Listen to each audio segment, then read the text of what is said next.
24 तीसरी बार मोदी सरकार के लिए 80 की 80 लोकसभा सीटों पर कमल खिलाने का भरोसा है। जनता का भी समर्थन है, कार्यकर्ताओं का उत्साह है और माननीय नरेंद्र मोदी जी का मतलब इतना विश्वसनीय चेहरा है कि अभी हम लोग 3 राज्यों में ऐतिहासिक विजय अर्जित किए हैं, लेकिन मैं आपको पूरे विश्वास से कह रहा हूं, क्योंकि मुझे तीनों राज्यों में जाने का मौका मिला था। विधानसभा में इतनी बड़ी विजय दिया है, लेकिन लोकसभा में इससे भी बड़ी विजय देंगे, इससे भी अधिक वोट मिलेगा। तो उत्तर प्रदेश का भी एक तरफा माहौल है। सपा, बसपा, कांग्रेस सहित जो भी भाजपा विरोधी दल हैं, उनको कोई न पूछ रहा है और न उनका कोई असर है जनता के ऊपर।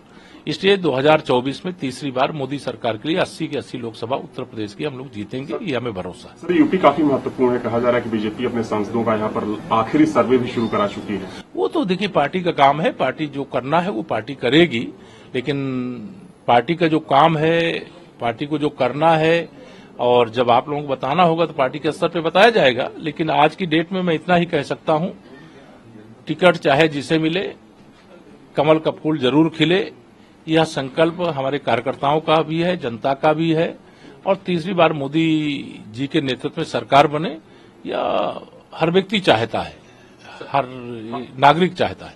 हार के बाद सर काफी मतभेद कांग्रेस में देखने को मिल रहा है। उनके नेता आचार्य प्रमुख कांग्रेस की बीमारी है, इलाज वो करावें, हम तो चाहते हैं। उन्होंने कहा कि सनातन का श्राप है ये। देखिए, यह सच है कि कांग्रेस सदा से हिंदू विरोधी पार्टी रही है, हमास की समर्थक पार्टी रही है।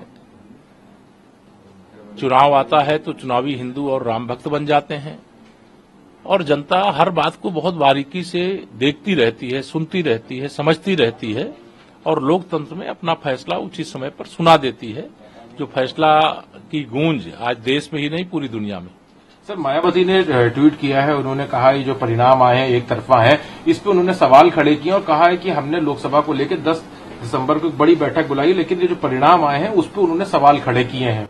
देखिए, उनके सवाल खड़े करने का दल के नाते उनका अधिकार है, लेकिन सवाल का जवाब जनता वोट से देती है और माननीय नरेंद्र मोदी जी की जो गारंटी जनता को दी गई थी, उस गारंटी की जीत है और गारंटी की भी गारंटी है, यह कल माननीय प्रधानमंत्री जी ने कहा है।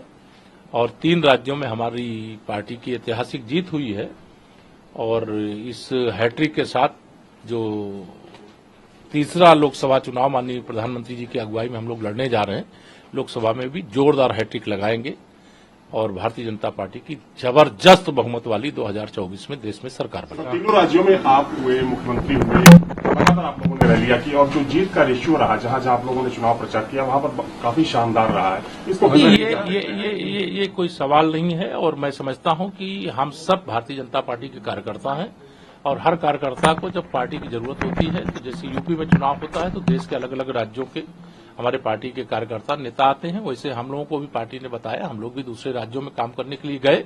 जो परिणाम मिला है वो माननीय नरेंद्र मोदी जी के नाम पर मिला है, उनके चेहरे पर मिला है, उनकी गारंटी पर मिला है, उनके प्रति विश्वास पर मिला है और सबका साथ सबका विकास का जो मंत्र था उसको यह समर्थन की मोहर लगी। काफी समय में अखिलेश यादव ने मध्य प्रदेश में कैंपेन किया, समाजवादी पार्टी ने वहां खाता भी नहीं खोला।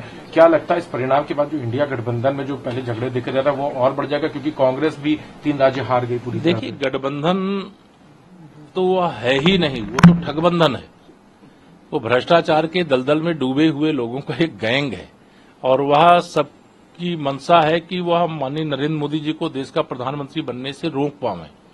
लेकिन देश की जनता अगर माननीय मोदी जी को देश का तीसरी बार प्रधानमंत्री बनाना चाहेगी तो यह ठगबंधन के बूते की बात नहीं है कि भाजपा की विजय यात्रा रोक